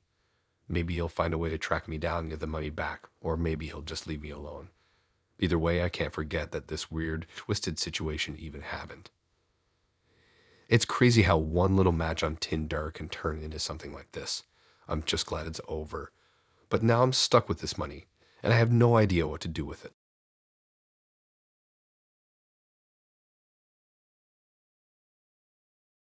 Alright, so this one's crazy, and it's still something that makes me cringe just thinking about it. Thought Tinder was a pretty chill way to meet people, but this was a wake-up call. It's one of those situations where you think everything's going great, and then you get hit with a reality check so hard, it makes you question everything. Let me just get into it. So I matched with this guy on Tinder. His name was Tyrone, or at least that's what he said his name was. His profile pics. Let's just say he looked straight out of a magazine. Tall, dark, and handsome. He had this amazing smile, a well-groomed beard, and he looked like someone who could have been an influencer or something. I was pretty impressed, to be honest. He looked way too good to be true, but I was like, okay, whatever. Maybe he's one of those guys who just has it together. We started talking, and he seemed really cool, like too cool. He was all flirty and laid back, and at first I didn't question it. We swapped a bunch of funny memes, talked about our favorite movies, and the combo was easy. He mentioned how he was living in the city for work, and we both agreed that we'd meet up.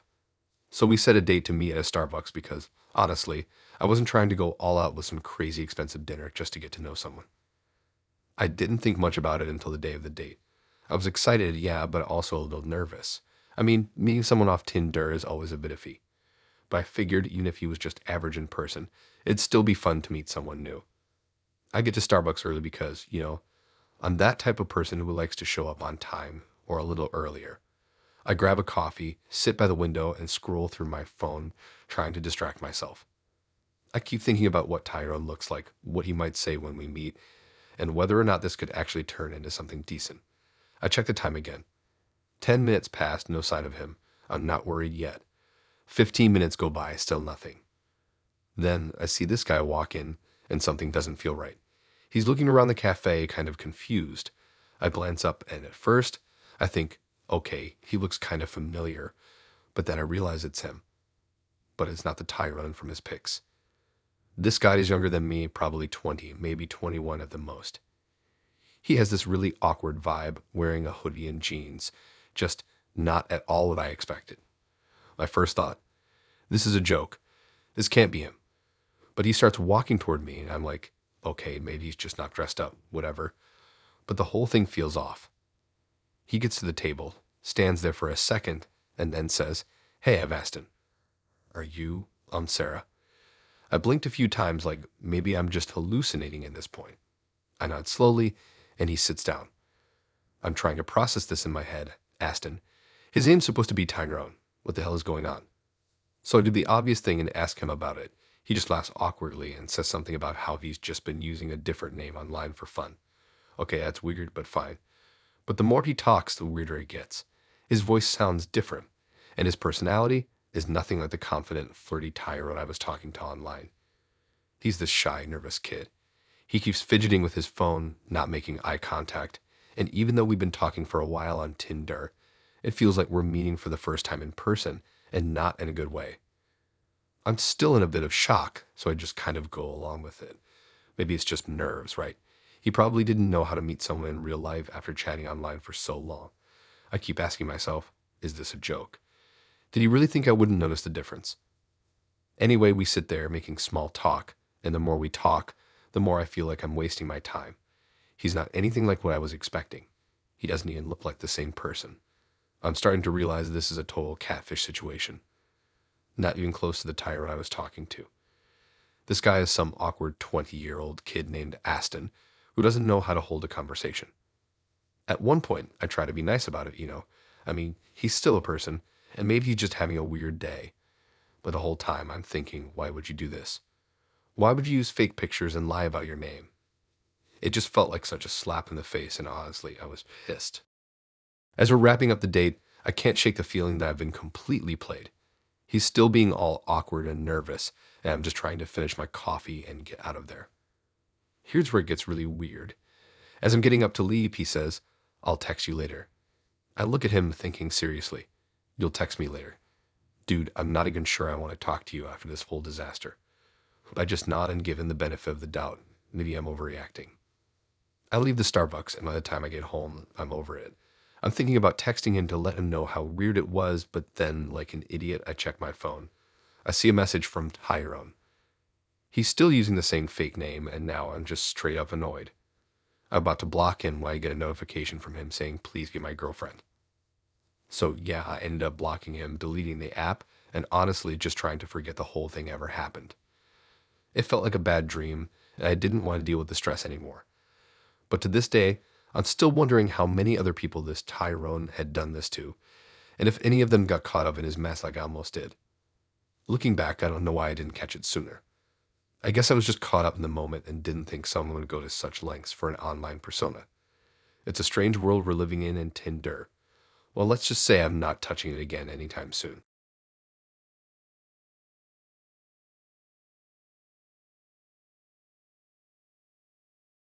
Alright, so this is one of the wildest things that's ever happened to me on a Tinder date.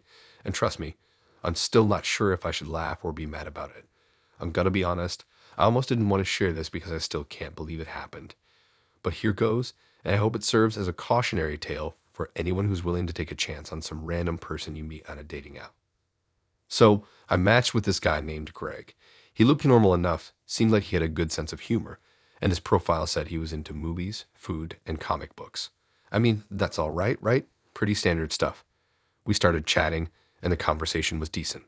We talked about random things, movies we liked, what we were into, how we were both looking for something casual. Pretty chill. After a couple of days of texting, he asked me if I wanted to meet out for dinner. I thought, sure, why not? So we picked a local place to grab some burgers and fries. It was a casual spot, nothing fancy, just a regular burger joint. When I arrived, he was already there, sitting at a table near the window. He looked like his pictures, but there was this weird energy about him that I couldn't put my finger on. Like he was trying really hard to look chill, but it was just a little too forced. Anyway, we start talking about the usual stuff, getting to know each other. Everything seemed fine at first. We were having a decent conversation. I was getting some normal vibes, but I noticed that Greg was really, really into Star Wars. Like super into it. He kept bringing it up every chance he got. And that was fine. Lots of people are into Star Wars. But I'm not one of those people. I mean, I've seen the movies, but I'm not a diehard fan or anything. I didn't want to pretend I was super into it. So I just said, yeah, I mean, I'm not really into Star Wars that much. Now, I didn't think this would be a big deal. I figured he'd just laugh it off or maybe try to convince me to give it another shot. But instead, his face sort of froze. Like it's hard to explain, but he went from being this relaxed guy to looking like he was holding in some kind of rage. I didn't think too much of it. Maybe he was just super passionate about Star Wars, and he was disappointed that I wasn't a fan.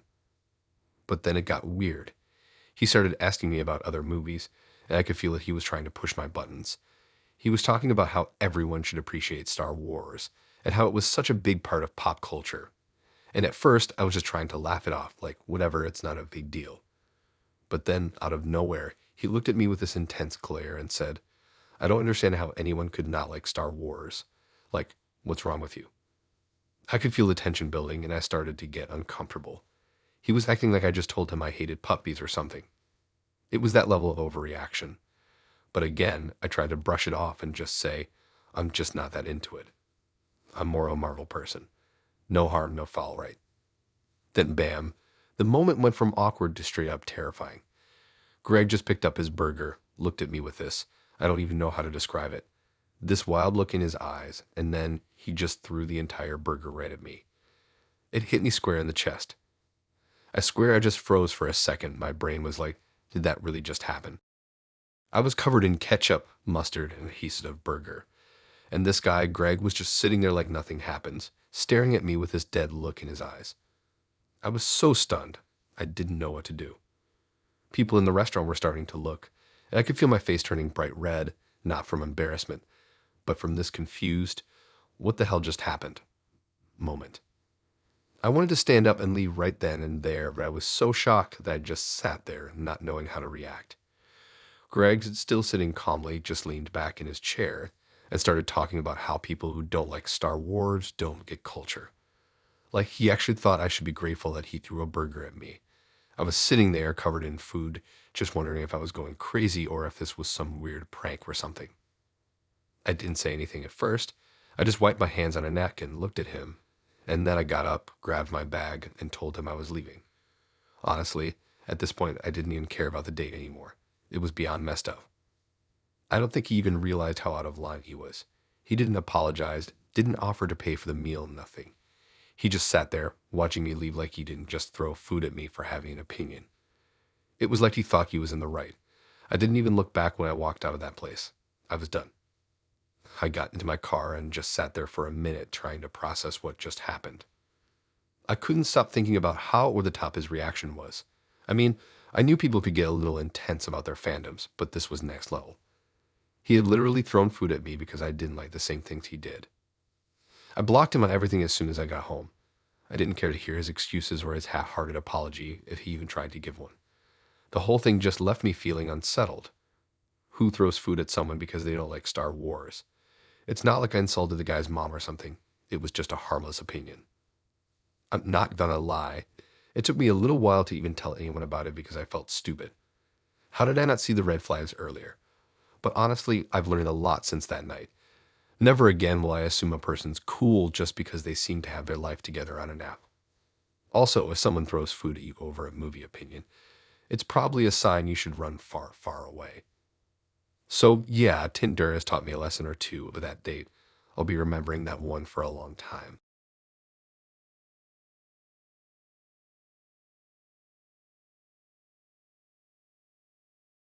I'm gonna be straight with you. This story still gives me a weird feeling every time I think about it. I don't even know if I should be more freaked out by how weird it got or how quickly everything felt wrong. But either way, it's definitely a Tinder horror story I'll never forget. So I matched with this guy named Mark.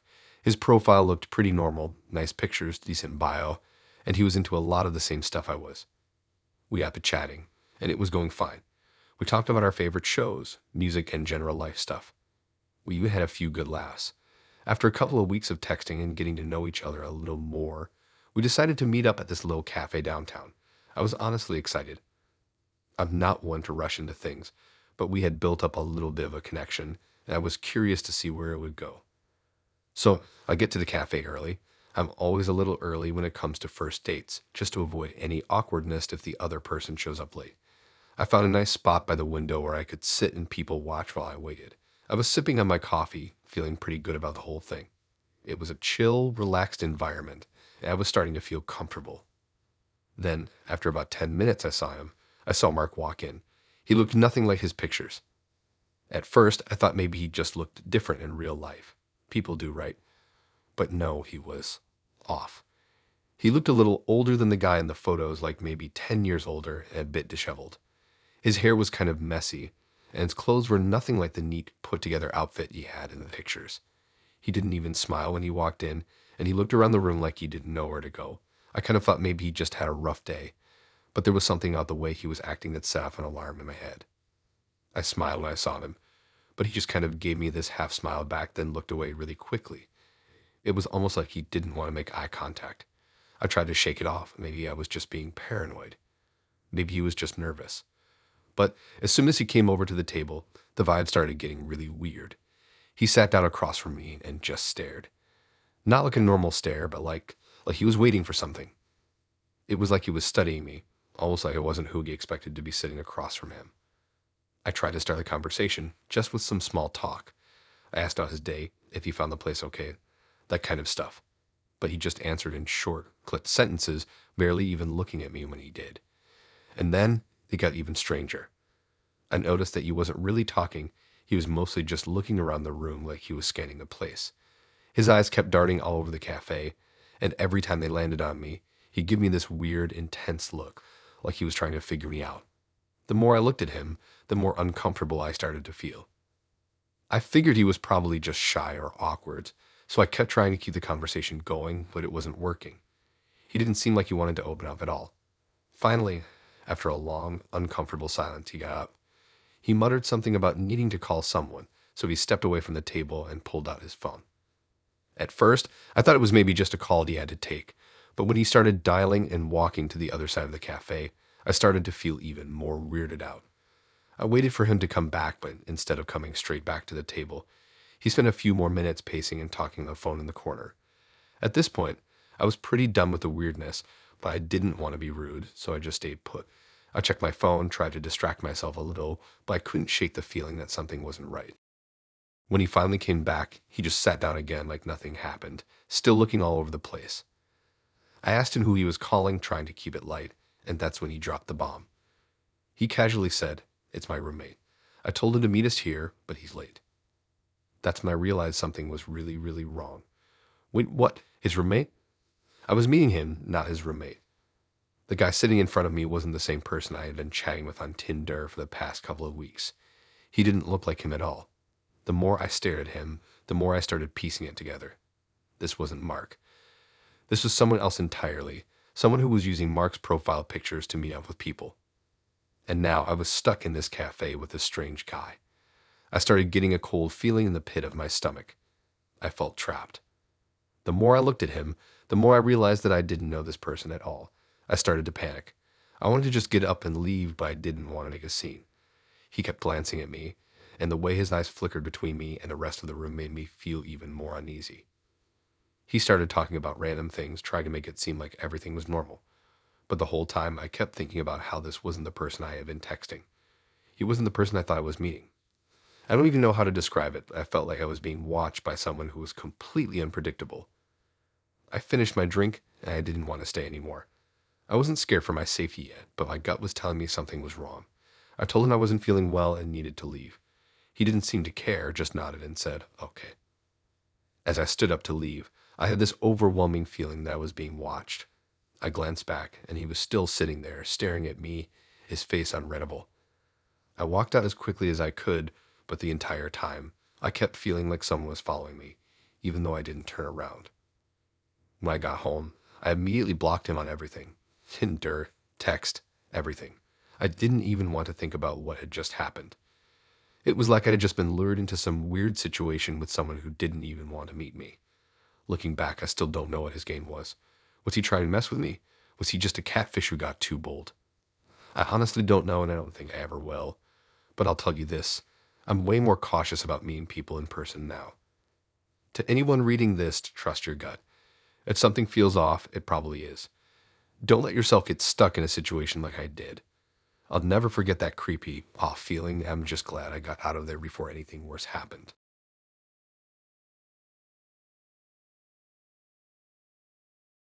Okay, I need to get this off my chest because it still makes me cringe just thinking about it. This Tinder date I went on completely flipped my whole perspective on dating. It was supposed to be a chill evening, a chance to meet someone new, maybe get to know someone, see if there was a connection. Instead, it turned into one of the most awkward and downright frustrating nights of my life. It all started with Frank. We'd been chatting on Tinder for a few weeks, and honestly, the guy seemed pretty normal. His pictures were decent, nothing fake, just a guy with a regular smile and some photos of him at some hiking spots. I'm not expecting Mr. Perfect, but he seemed cool. We had a couple of phone calls, and we both seemed to vibe. He mentioned he was into the same kind of music and movies as me, so we decided to grab dinner at a little spot downtown. I wasn't expecting anything crazy, just a casual evening out to see if we had any chemistry. So I arrive a little early, as usual, and get a seat at one of those small tables by the window. It's one of those places that feels cozy but not too fancy. I'm feeling good, maybe a little nervous, but nothing out of the ordinary. I check my phone, scrolling through Instagram to kill some time. Then I see him walk in. He looks fine. A little taller than I expected, but his pictures seem to match his real life self. He waves and gives me a smile, and I return the gesture. No red flags yet, so I'm thinking, all right, this could be cool. We sit down, make some small talk, order drinks. Things seem pretty normal. The conversation flows easily, and we talk about everything from our favorite bands to what we've been binge watching on Netflix. He asks if I want to grab dinner, and I'm like, sure, it sounds good, so we both look at the menu. At first, I think nothing of it. He orders something simple, a burger, some fries. But then when the waiter gets to me, Frank casually turns to me and says, "You should get the grilled chicken. It's my favorite." Now, I'm not a fan of being told what to do with food, but I just laugh it off and say, all right, I'll try it. The waiter leaves and things are still chill. We're talking, laughing, and everything's fine. But then, a few minutes later, Frank leans back in his chair and says something that threw me completely off guard. The waiter comes back with our food, but before I can even start eating, Frank leans over, points at my dish, and says, "Hey, can you pay for that? I didn't bring enough cash today." I honestly thought he was joking at first.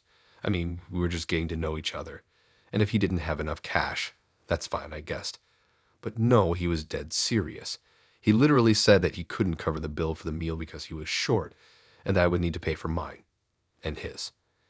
Now, I don't know if he thought I was just gonna be cool with it or if he was trying to test me, but I was not cool with it. I looked at him like he was joking. Surely he had to be right? But no, Frank just sat there, looking at me like it was totally normal for him to order food for both of us and expect me to pay for it. At first, I tried to laugh it off, thinking maybe it was some weird misunderstanding or something. I mean, it was our first date. Maybe he didn't realize how it came across. But when I started protesting, he didn't even look embarrassed. He just shrugged and said, "Hey, I'm not gonna lie, I don't have the money today. You're a big girl. You can pay for your own food, right?"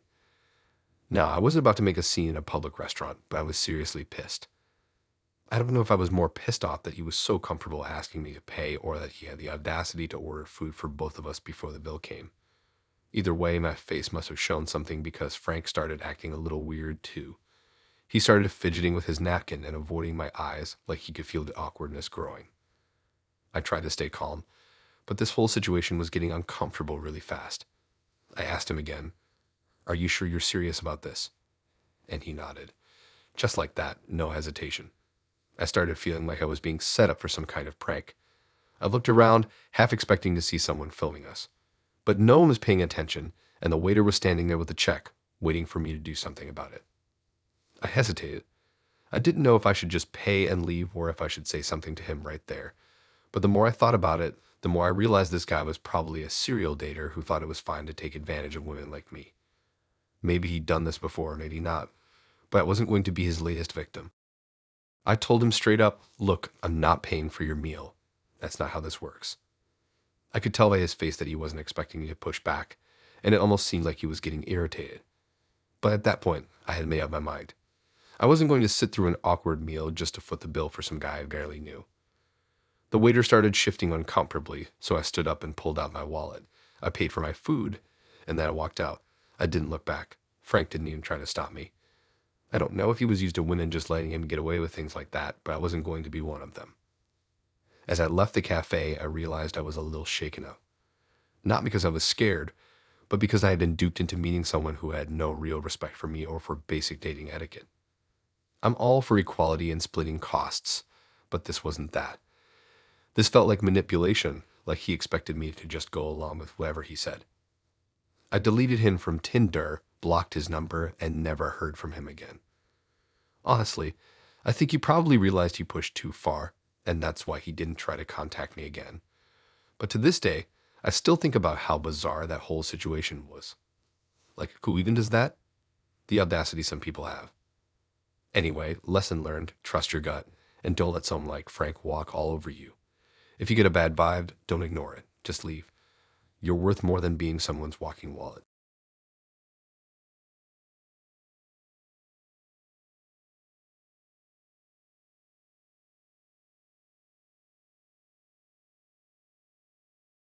This one's a bit of a mind bender, and honestly, it's hard to even wrap my head around it.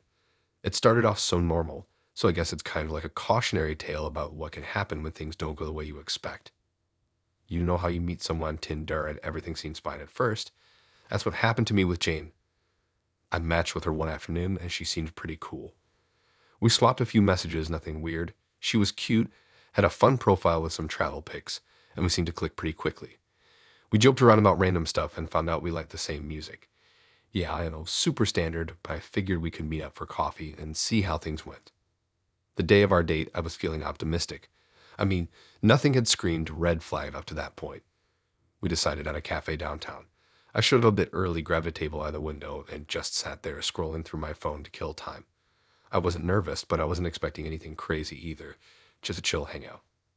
Then she walks in. Jane was exactly how she looked in her photos, which honestly felt like a small win because you never really know what you're gonna get. She had that easy, breezy vibe to her, and when she smiled, it felt genuine. So I stood up, we hugged, and I was like, okay, this could be fun. We grabbed drinks, sat down, and started chatting. It was easy. We talked about work, life, and all that basic stuff you chat about on a first date. I don't know, it was going well for a while. I was starting to think she was cool, maybe even someone I could get to know better. But then she did something that threw me off a bit. She started laughing, like a lot. I mean, I get that people laugh at jokes or funny things, but this was different. She was laughing at everything I said. I could literally say I had cereal for breakfast, and she would burst out laughing. At first, I thought maybe she was just being playful or a bit quirky, but it got weird pretty fast. I brushed it off at first, thinking she was just being one of those people who laughs a lot. But the more I thought about it, the more uncomfortable I felt. Every time I spoke, it was like it was some kind of joke to her. And it wasn't like a polite chuckle either. It was full on laughter. She would lean back, cover her mouth, and giggle like I was cracking jokes that were way funnier than I thought they were. So, trying to steer the conversation into something more normal, I started talking about my childhood dog that had passed away a few years ago.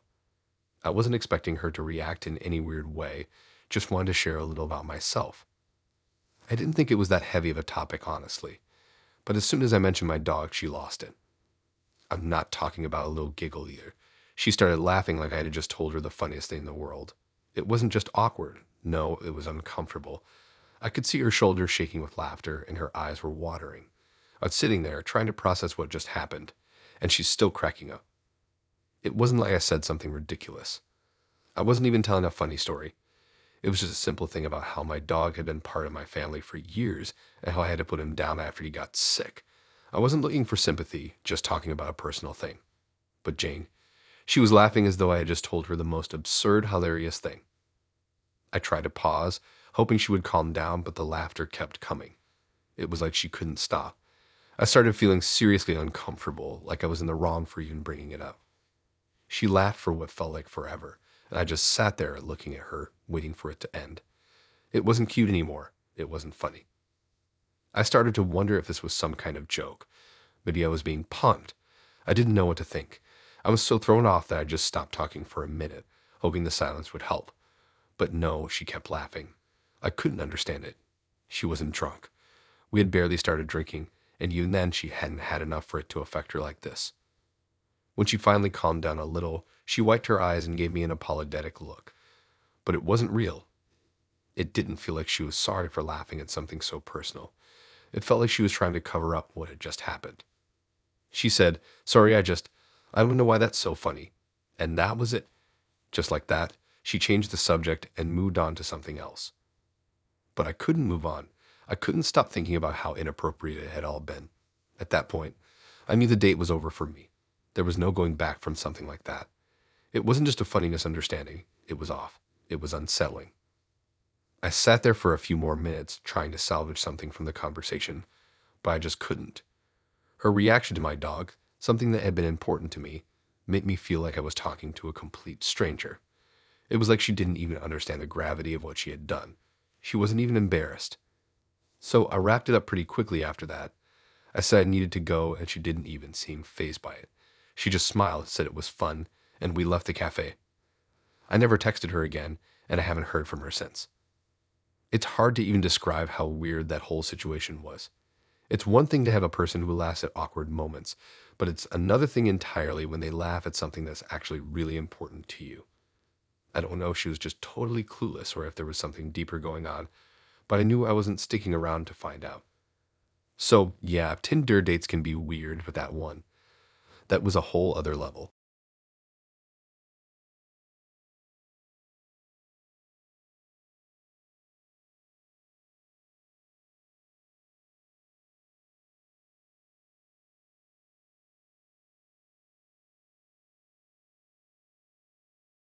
So, this one is a bit weird, and honestly, I still can't quite wrap my head around it. It started off like any other normal Tinder chat, and by the end of it, I was just confused. Let me tell you about the time I got totally coasted in the most frustrating and weirdest way possible. I matched with Lauren on Tinder. She had a cute smile in her pictures, and we hit it off pretty quickly. I think we had one of those conversations where it felt like we had known each other for a while. We talked about everything from our favorite movies to random stuff like pets and what kind of music we liked. Honestly, it felt like we were on the same wavelength the whole time. A few days into our chatting, she suggested we meet up. At first, I was a little hesitant, typical first date nerves, but she seemed cool and I was down for it. She suggested a movie, and we agreed on a movie theater in the city. She was all for it, so we set a date and time. I was excited, feeling good about the whole thing. We made plans, and I was counting down the hours. The day came, and I arrived at the movie theater early. I bought the tickets, grabbed some snacks, and found a seat in the lobby, waiting for Lauren to show up. I was actually kind of looking forward to it, thinking we'd have a good time. I mean, it felt like everything was falling into place. I'd even picked a movie that I thought we both would enjoy. The lobby started filling up, and I kept looking at my phone to see if she had texted me or anything. But nothing. I figured she was just running a little late. Traffic, maybe. So I stayed patient. An hour went by, and I started getting that feeling in my gut that maybe something wasn't right. I shot her a quick text just asking if she was close or if she was still coming. I got no reply. I didn't want to be annoying, so I just waited. Another half hour passed, still nothing. The excitement I had earlier started to turn into confusion and annoyance, but I figured I had already paid for the ticket, so I might as well stick around. At this point, I was sitting in the lobby with my snack, feeling like an idiot. People were coming in and out of the theater, and I was just sitting there, glancing at my phone, hoping for a response. I texted again, asking if she was okay or if something had happened. I thought maybe she was just stuck somewhere. 2 hours went by, and by this point, I was seriously starting to feel like a fool. I hadn't seen her anywhere, and my phone was still silent. I knew something was off. She had been responding to my messages for the past few days, so why the sudden silence? Why didn't she just cancel or let me know what was going on? I couldn't believe it. I walked out of the theater confused, frustrated, and definitely feeling like I had wasted my time. I went home and tried to just forget about it, but it stuck in my head. The whole situation felt strange, and I was honestly kind of hurt that she'd just leave me hanging like that. The next day, I woke up to a message from her. I didn't think much of it at first, thinking maybe she had some kind of explanation. Maybe she had a legitimate reason for not showing up. But when I read the message, I was shocked. She said she couldn't make it, that something came up. I mean, okay, I guess stuff happens, but why not text me sooner? Why not cancel earlier? I didn't understand why she just ghosted me like that. It was seriously odd, and it rubbed me the wrong way. I responded, asking her why she didn't just tell me beforehand if she had second thoughts. I thought maybe she'd apologize or at least give me some kind of reason. I was expecting a real explanation, something more than just a something came up excuse, but she didn't give me any clarity.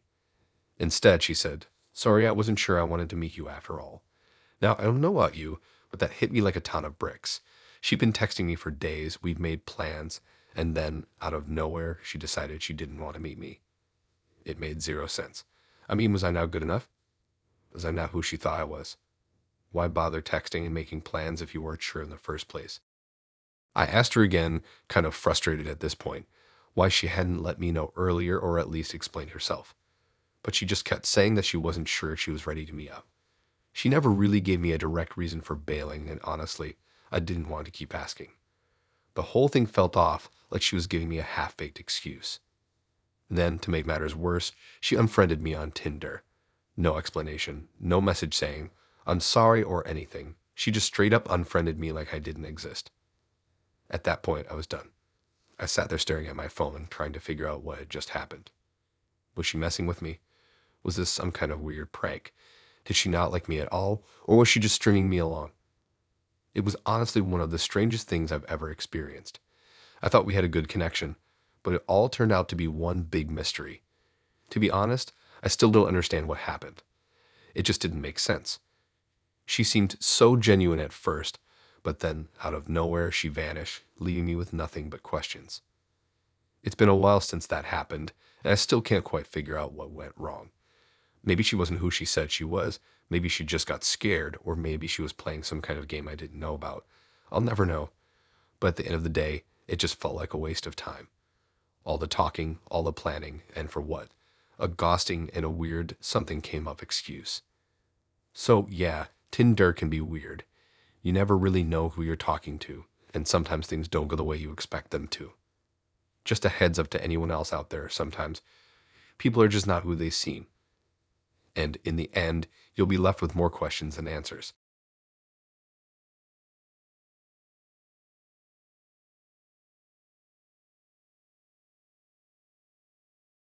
This one's honestly still stuck in my mind, and I don't think I'll ever forget it. Tinder can be a weird place, but sometimes it gets a lot weirder than you'd expect. So I matched with this girl named Jess. She seemed super sweet at first, nice smile, great conversation, and the usual stuff you'd expect when chatting with someone on a dating app. We talked for a while before deciding to meet up in person. She suggested a nice little Italian restaurant, which sounded perfect to me, so we made plans. The day of the date came, and I was honestly kind of excited. She had been so easy to talk to, and everything felt pretty normal. I got to the restaurant a little early and waited. When she finally showed up, I immediately thought she looked just like her pictures, always a good sign. We hugged, sat down, and started chatting over some wine and pasta. The conversation was nice, and she seemed really interested in what I had to say. At first, everything was totally chill, but as the night went on, I started noticing a shift. She asked a lot of personal questions, like way too many. Where I lived, what kind of friends I had, what my family was like. I thought it was a little strange, but maybe she was just being extra curious, right? People get nervous on dates, so I brushed it off as her trying to make conversation. But then it got a little more intense. She wanted to know about my future plans. What did I see myself doing in the next 5 years? Where would I want to live? Who was my one person in the world? You know, the kind of questions that made me feel like I was being interrogated a bit. Still, I didn't want to come off rude or anything, so I just answered and kept it light. As the evening went on, I started feeling uncomfortable. It was like she was trying to figure me out too much. Asking about my friends, what I'd be doing this weekend, about what I thought of marriage, and all these other weirdly heavy questions for a first date. It was starting to feel less like a casual dinner and more like she was trying to lock me into something. I could feel myself getting more and more distant. I knew it was time to wrap it up. I told her I had to leave, and she immediately insisted on walking me to my car. Honestly, I was a little put off, but I figured it was just a polite thing to do. Maybe I was overthinking it. But when we got to my car, she didn't leave. She just stood there staring at me. It was so weird. I felt a little uncomfortable, but I didn't know how to handle it. I told her I was tired and needed to go home, but she didn't say anything, just stood there. I gave her a quick goodbye, hopped into my car, and drove off, hoping that'd be the end of it. The next day, I woke up and saw a text from her. At first, I thought it was just a thanks for a nice night kind of thing, but no, it wasn't. It was a message that made my stomach drop. It just said, "I know where you live." I literally froze. It took me a minute to even process what that meant. I hadn't told her where I lived, at least not specifically. Sure, I mentioned that I lived in the city, but nothing that would have given her my exact address. I thought maybe I had just been too paranoid, so I didn't freak out just yet. But then I went to work the next day, and as I walked out of the building, I saw something that made my heart race. There, parked across the street from my apartment, was her car. I froze again. My heart was pounding, and I couldn't believe it. How did she know where I lived? I hadn't told her a thing about my apartment. I went through the day in a haze, just feeling off, constantly checking my phone and wondering how the hell she'd found out where I was. I blocked her on every platform I could think of. Tinder, Instagram, Facebook, everything. I didn't want to deal with this, and I sure as hell didn't want her showing up at my place. But blocking her didn't seem to help. Over the next few days, she found other ways to contact me. She made new accounts and started messaging me again, always with creepy, vague messages about how she knew where I lived or how she was just checking in. It felt like I couldn't escape it. Then one afternoon, I was leaving work, and there she was, standing across the street from my office building, just staring at me. I was in complete shock. How had she found me here? How was this even possible? That's when I finally decided I needed to take things seriously. I called security and explained what was going on. They were great about it and promised they'd keep an eye on things, but I was still terrified. I couldn't believe this was happening to me. Why would she be so obsessed with me after just one date? It didn't make any sense. At that point, I was done with Tinder. I couldn't even bring myself to go back on the app after that. The whole thing left me feeling completely uneasy. I don't know how she found out where I lived or worked, but it felt like she had been following me, and that's something I'll never be able to shake off. Eventually, she stopped showing up. I guess the security at my work building and blocking her on every platform eventually did the trick, but it was one of the weirdest and scariest experiences I've ever had. Honestly, I don't know if she was genuinely crazy or if I just triggered some sort of possessive side of her that night, but I definitely learned a big lesson about how quickly things can go south on dating apps. To this day, I still don't know how she found my work address or apartment, but after all that, I'll never be the same. Tinder just isn't worth it when people like that can find you so easily.